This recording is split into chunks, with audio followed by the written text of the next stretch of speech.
Well, welcome to episode 127 of the Family Answer Man podcast.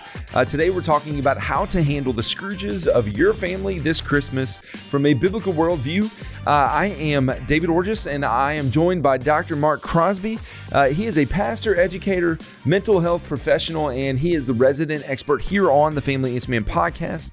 Just want to remind you, the Family Answer Man is not a therapy session. We can't give you specific advice, but we do believe that mental and spiritual health are very serious issues, and we want to encourage you to seek professional counsel for your unique circumstances.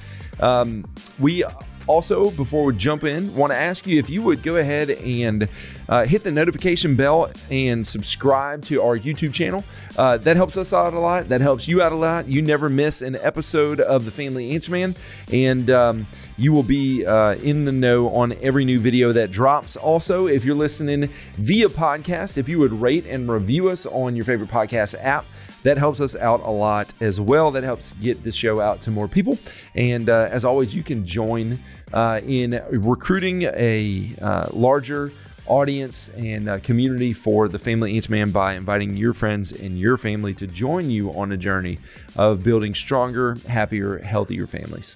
Dr. Mark, good to be here with you today. Yes. If people have questions that they want to send in to us, just start off the show, let you know you can do that. You can email us, familyanswerman@liveoak.church, familyanswerman@liveoak.church. And we have a fun topic today. Yes. We're coming up on the Christmas season, and we're going to be talking about how to handle the Scrooges in our own families. Do you find that that's is that a common thing that every family has its Scrooge, or is it, is it just case by case? How does this usually work out? I think most families will agree that there is a Scrooge in every family. It may not be in your nuclear family. It very well may be in your nuclear family, but it may be in your extended family. It may be that uncle, that cousin, that brother-in-law, that person that just does not want to bring any joy or hope or happiness into the setting. No. They don't really embrace the Christmas message, if you will. And because of that, they have something usually insulting to say, deriding to say, demeaning to say. And that's basically just how they roll. And they come into the living room, they come to the Christmas dinner table, and they have that proverbial chip on their shoulder. And they will say things or do things that, again, sound just very unkind or very insulting or very rude. And so this often sets things in motion for a lot of families. It causes some division. It causes some sense of feeling offended. It causes, us against you or us against them kind of thing. And so, again, every family will note that moment where there was a Scrooge.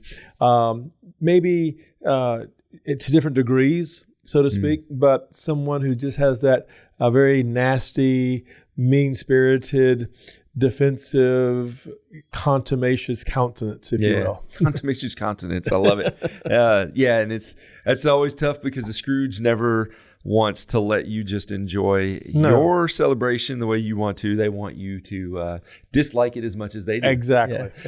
So our question for today is it's a good one, and it sounds like most people will be able to relate to this on some level. It says, every Christmas season, Scrooge comes to our home as my brother-in-law. He wants to deride the Christmas season as, quote, make-believe.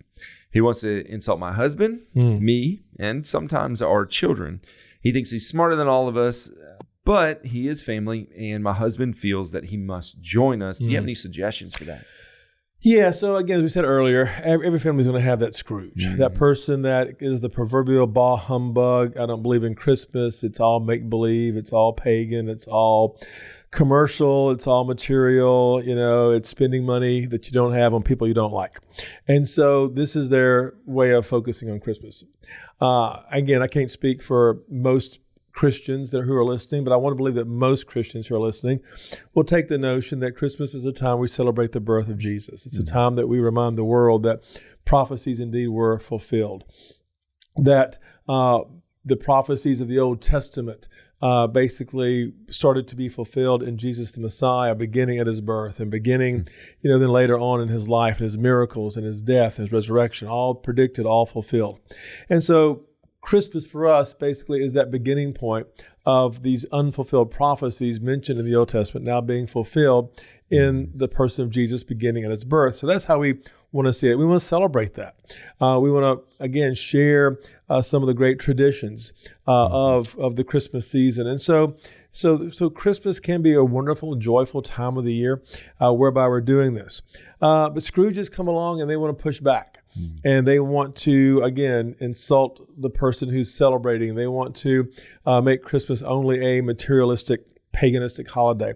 And I suppose if a person wants to do that, they could. Right. Because I will argue you can make anything materialistic, and just about everything other than the holidays you find in Scripture are have some pagan origin. Even your birthday has pagan origin. Mother's Day has pagan origin. Father's Day has pagan origin. I mean, so if you really want to, unpack all that, bringing it here on the Family Answer Man today. Yeah, I'm just saying, if you want to go down that road far enough, I mean, just about anything you say or do can have that background and that history.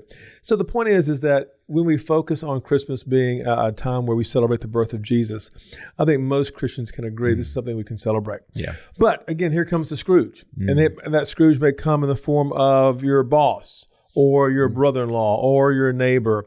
And so again, when they show up in your life, when they show up in your home, when they show up at your Christmas dinner, when they show up, at your time of, opening presents, if you will, in front of the fireplace on a cold Christmas morning, what do you do when they show up, and what do you do when they insult you? What do they do when they kind of push back? First of all, you have to know what they want. Okay. What they want, in many cases, what most Scrooges want is they want a reaction. They want to see you squirm. They want to see you feel inadequate. They want you to get on the defensive really fast. So they want a reaction from you, because most Scrooges want that. They get some joy out of causing a reaction in your life. Or put another way, they want to feel like they're in control, and they want to feel like they have some control over you. Remember, I think part of our sin nature is the desire to control other people. Yeah. The desire to take control of them, the desire to make them believe that I have control over you. And we see that throughout history. We see that in almost every institution, on the planet where one wants to have some control over you. We see this, unfortunately, in the church. Again, there's a lot of pastors out there that could tell stories of how one or two individuals in their church wanted to control them. So anyway, we have that. Not only that, but Scrooges also want to feel superior. They want to have this sense of superiority. I know more than you. I'm better than you. I'm smarter than you. And so let me tell you how much I know and how much you don't know. And when they do that, most Scrooges will use gaslighting tactics. Gaslighting. And so this gaslighting, again, is that word that we've used that basically says ways I'm going to overpower you, ways I'm going to keep you down, ways I'm going to destabilize you. And so they play mind games, and they play tricks, and they say things to, again, keep you down, destabilize you, overpower you. And next, Scrooges often want an audience that enables them. Most Scrooges, like most addicts, realize one thing: I can only function for so long, but I must have enablers. And so sometimes they will say things and do things with an audience that enables them. So when the Scrooge comes to your door, when the Scrooge comes to your holiday gathering, when the Scrooge comes and wants to be a part of your Christmas celebration, here are some do's and don'ts. Okay. Some do's and don'ts. When Scrooge comes to your Christmas gathering and he seeks to challenge your Christmas celebration, here is a major principle that I share with my clients. I share with various other people. The major principle is this: know your audience. Okay. Know your audience. If you're just tuning in, we're talking about when Scrooge comes to your holiday gathering.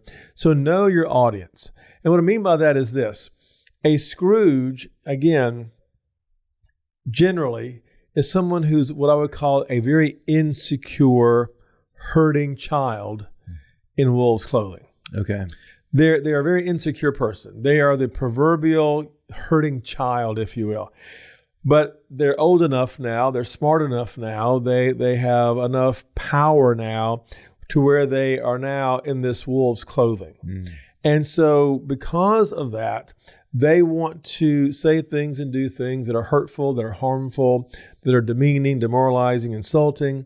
And so the real power, though, that you have when the Scrooge comes into your holiday gathering is knowing your audience.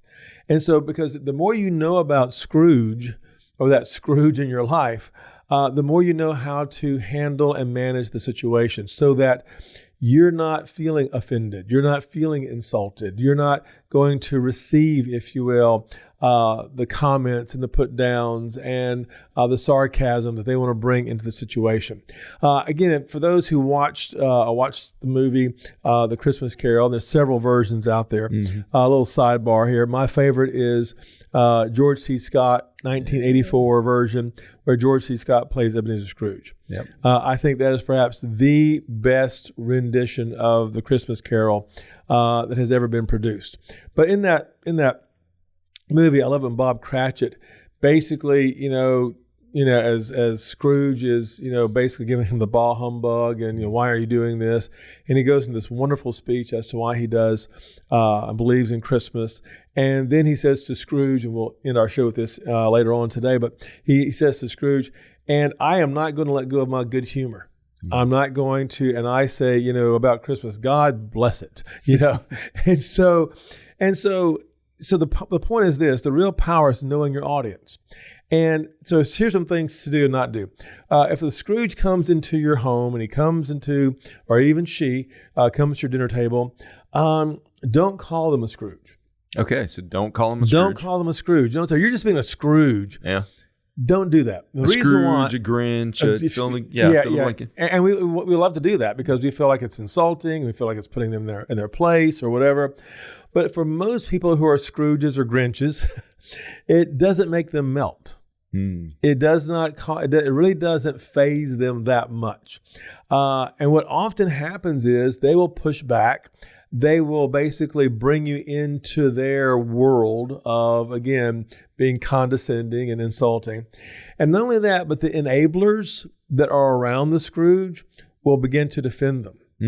And what happens is they will say, well, you're calling him names, or, he was giving his opinion, or he just, doesn't believe like you believe. And so what's happening now is that he's now gained his audience. He's now gained his supporters. And so by calling them a Scrooge, you're not going to make them melt. You're just going to get more caught up in their world, and they will have their audience and their enablers defending them. So it's not effective, and it creates unnecessary conflict that's not going to be resolved. Exactly, and it even creates more division. And now you now look like the bad guy, which is what most Scrooges want to do. They want to be the victim. You call them a name, and look what happened. And poor Ebenezer. Exactly. Number two, again, very similar to the first one. Don't tell them they're being rude or gaslighting. Okay. So if they say something that's unkind, don't go into the fact that hey, you're gaslighting or you're being rude. They know what they're doing, but they'll only push back. So is it ever effective to look at somebody and say, "Oh, you're just trying to gaslight me"? Does it ever work?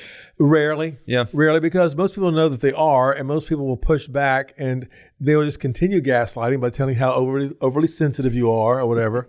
So that is not really a factor or a technique, I should say, that works with these individuals. Thirdly, don't tell them they will never change. Because they'll challenge you. Well, what do you want me to change? What do you want me to change? What do you want me to do? Be more like you. I mean, so they'll push back, and once again, they're hooking you into their world of, again, I'm better than you. I can do more than you. I can outmaneuver, outthink you. Don't tell them, fourthly, how wrong they are. Again, they will only use that as a hook into their game of how can I provoke you. Okay. Remember, Scrooge wants to provoke you. He wants to provoke. He wants to get you on the run. He wants to get your back against the wall. He wants to put you on the defensive. He wants to say things that are insulting. He wants to give you the bah humbug because he's smarter than you. And why would you want to waste your time, as Scrooge said to Bob Cratchit, this is a terrible excuse for picking a man's pocket. There you go. Yeah. Well, and you mentioned a minute ago that the goal is to get you to be unstable, for them to be in control of you. And if you lose your emotional stability, then they've gained the upper hand. They're in control. So yeah, perfect point. So yeah, so the moment you start losing your control, if you will, of yourself because your emotions are going wild, or you're trying to prove a point, or you're trying to push back, or you're trying to, gain your composure after being offended or whatever. So yeah, you're now losing that control, and the more control you lose, the more they gain, and now they're exactly where they want to be. So here's some things you can do. That will let them know that their control over you, their desire to intimidate you, or their desire to get a reaction of you is not going to work. Okay, so things that we can do. Things that you can do to confront let them the know, Scrooge. Right, that their control over you, their desire to intimidate you, and their desire to get a reaction of you is not going to work. So if you're just tuning in, we're talking about how to deal with the Ebenezer Scrooges of your life that wants to come into your family during the Christmas season. So what to say to Scrooge? If he or she is oppositional towards you, if he or she is passively aggressive towards you, if he or she is condescending towards you. Simply ask this. Here's a question you can ask to Scrooge when they kind of come in and with a kind of a serious countenance or insulting remarks. Just simply ask the question, are you doing okay? Okay. Are you all right? Can I help you? They're not quite sure how to handle that reaction. Okay. Remember, they want to get a reaction out of you. Yeah. They want to say, Christmas is just stupid, and all you people spending all this money, it's just materialism. And you ask the question, are you okay? Are you all right? Is there something I can pray for you about? Can I help you with something? Because when you say that, it's like they don't know what to do with that. They just said something kind of derogatory and insulting, and you're giving them a response that wants to, quote unquote, be helpful. You're asking about their emotional well-being. Are you okay? Are you feeling all right? Is there anything can I help you with something? Dude, is there something I can pray for? So they're looking for a reaction, and you're giving a positive action. You're giving them something that really kind of throws them off balance, emotionally.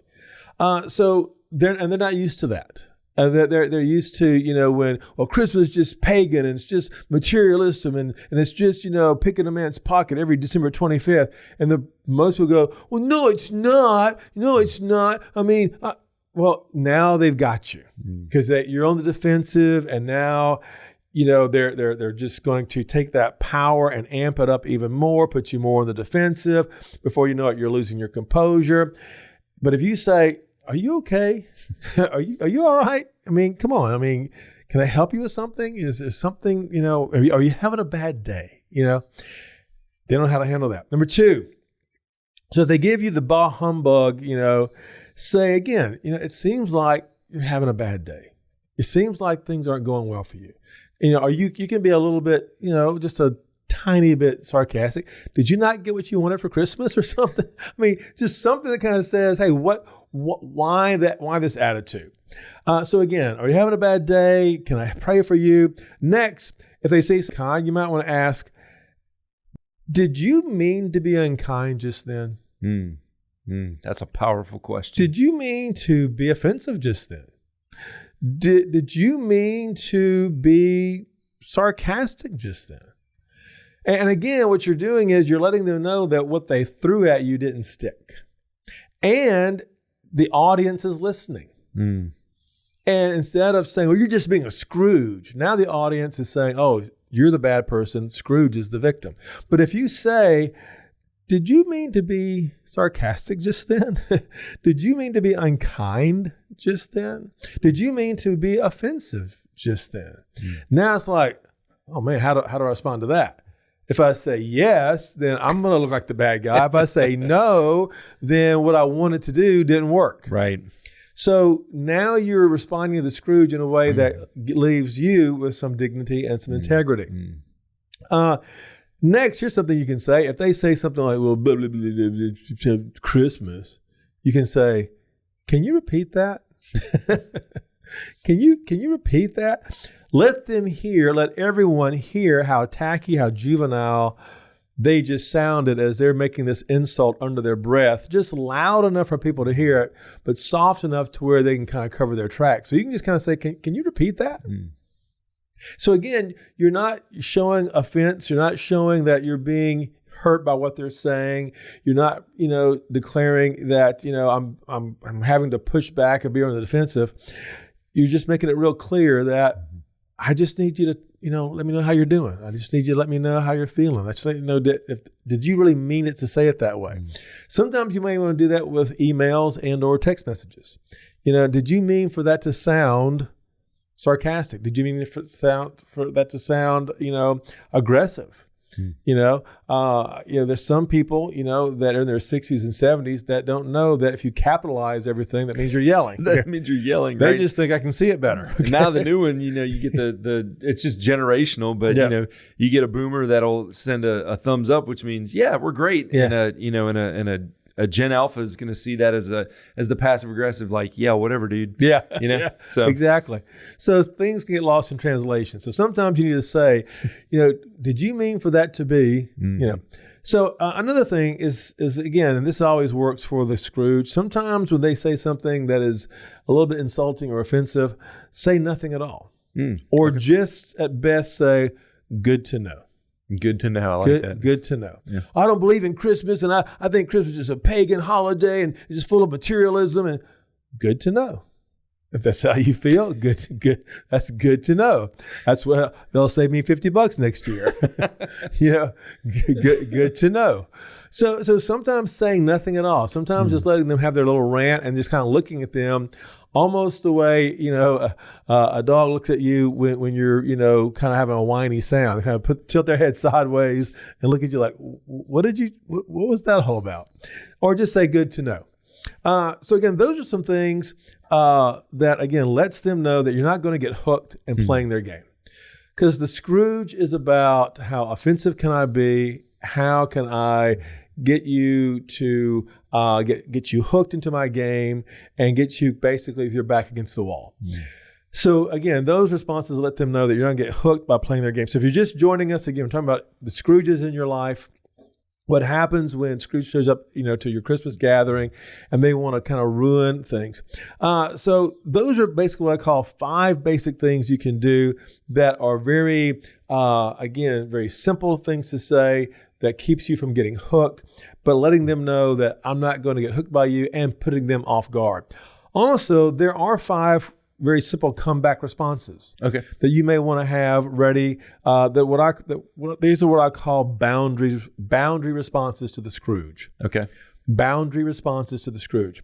So if they're saying something insulting or they're trying to really get you, in a place where you have to be on the defensive, just say, you know what? I trust my resources and I trust my judgment. I trust my resources. And I trust my judgment. That's really good. And by saying that, what you're saying is, you may think it's pagan, you may think it's materialism. I get all that. I get that. But what you're saying is, I can read too. I can do research as well. I trust my resources and my judgment. Yeah. And so I am going to see Christmas as celebrating the birth of Jesus. I'm not celebrating, chipmunks and flying reindeer and Santa Claus. That's a part of our tradition. I get all that. But, I trust my resources. I trust my judgment. And just leave it at that. Just throw it there. Very powerful statement also as far as just affirming who you are and what you know. And that's what you're doing. You're not letting them, again, want to take control over you. Secondly, you can say this.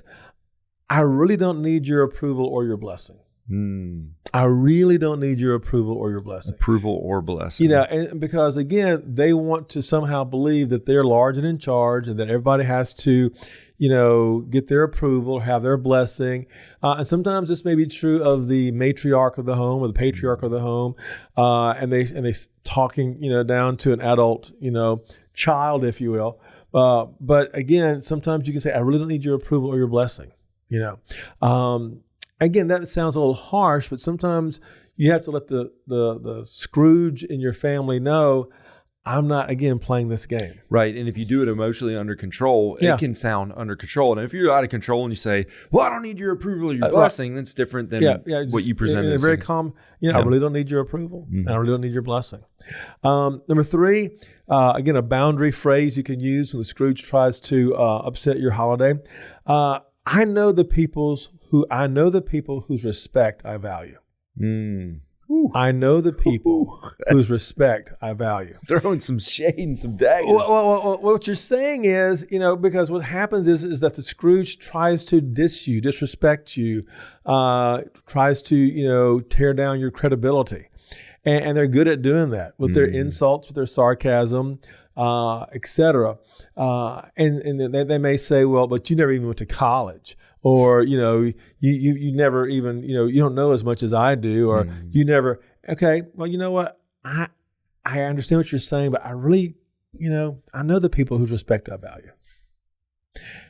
Saying basically, your opinion not on the list. Is not on the list of who I value. Exactly. And so that's a very important to note. A fourth one, and that is this. I've already made my decision based on what I believe. I've already made my decision based on what I believe. This may come about, as to where we spend Christmas, or how we're going to celebrate Christmas, or who's coming over for Christmas, or, what church we go to for Christmas, or whatever it may be for Christmas Eve service or whatever. And so they're going to, why do we have to do it this way? Why do we have to do it that way? How come you always, why you never? And you just simply say, again, this is a boundary phrase, just creating boundaries. I've already made my decision based on what I believe. And it just has to be right there, flat, to the point, no emotion connected, just a very basic, sound statement. And the thing is, most Scrooges, they will respect that a little bit more than, well, if we just would, but I don't know, but maybe if we go here, but do you think they would really like, I'm trying to be as they don't go down that road. But when you are straightforward, to the point, I've made my decision based on what I believe, boom, most of them will do one of two things. They'll either respect it or they'll move on. But either way, you let them know, here's my boundary phrase. And fifthly, you can say, I'm going to wrap up this conversation and spend some time thinking about this. I'm wrapping up this conversation. He may, Christmas is a pagan, it's this, it's materialism, there's it probably wasn't on December 25th anyway, and I don't know why. Okay, I get it, but I'm going to wrap up this conversation and spend some time thinking about this. There it is. You these are boundary phrases to keep you from being hooked in by the Ebenezer Scrooges of your family. Again, recapping real quickly, these responses create boundaries. Number one. Number two, these responses disengage the Scrooges in your life. And number three, these responses keeps you from playing silly games. My youngest daughter has a phrase that says, if you play silly games, you only get silly prizes. And we've all heard that one, right? Yep. But I first heard that from her. I know she did not invent it, but I'm simply saying it really stuck with me one time when she said, if you play silly games, you will get silly prizes. And so again, like I said at the very beginning, and in all of that, if you add Bob Cratchit's closing line to Scrooge, and with that he says, I will keep my good humor and wish you a Merry Christmas. And sometimes that's what we need to say to the Scrooges in our life that want to keep us from enjoying the holiday, enjoying the celebration.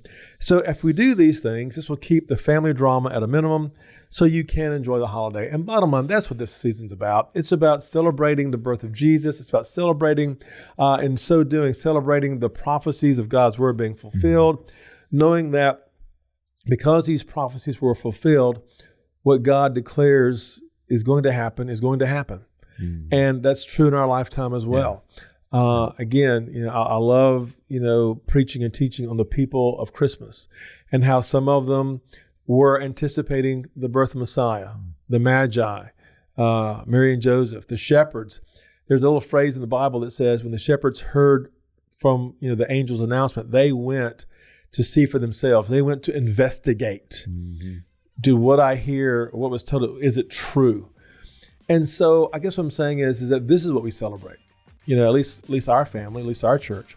This is what we celebrate every December 25th, that Jesus came into the world to save sinners like me so that we can know that free gift of everlasting life. And when we celebrate that and share that with the world, it makes a huge difference in our heart, in our homes, in our churches, in our communities. Well, there you have it from Bob Cratchit and the Family Inchman. We hope that this episode of the Family Inchman has inspired you to make changes that'll lead to a stronger, healthier, happier family.